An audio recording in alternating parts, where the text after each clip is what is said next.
Guys good morning নমস্কাৰ মই ইলা বড়ো হয় আপোনালোকৰ ওচৰত অন্য এটা ভিডিঅ' লৈ আহিলোঁ। ভিডিঅ' দিব পৰা নাছিলোঁ, কালি ডিউটি যোৱাও নাছিলোঁ, অলপ বেলেগ জেগাত মই অলপ কামৰ কাৰণে গৈছিলোঁ। এইটো চাহ বহুত ৰ'দ দিছে, মানে গৰমো অত্যন্ত দিছে, ভাগৰি গৈছোঁ গৰমত। কাম কৰি কিনে আৰু বেছি গৰম লাগে, পূৰা ভাগৰ লাগি যায়। এতিয়া ডিউটি যাব ওলাই আছোঁ, আপোনালোকে চাগে নিশ্চয় চাহ পানী খালে, ময়ো খাই কিনে ওলালোঁ। এতিয়া ডিউটি যাওঁ, চাওঁ ডিউটিত যায় কিমান গৰম লাগে। গৰমটো অত্যন্ত পেলাইছে আৰু ডিউটিৰ পৰা মই এই জেগাত যাম, মোৰ নননটোৰ ঘৰত, মানে মোৰ যে খুৰাৰ ছোৱালীৰ তাতে বস্তু পঠাই দিছে।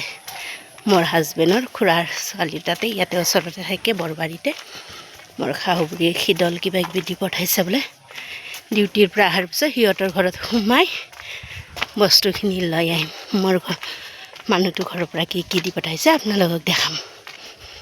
মই এইখিনিতে ভিডিঅ'টো শেষ কৰিছোঁ। আপোনালোকে যদি মোৰ ভিডিঅ'টো ভাল লাগে লাইক কৰিব, কমেণ্ট কৰিব, শ্বেয়াৰ কৰিব। বাই।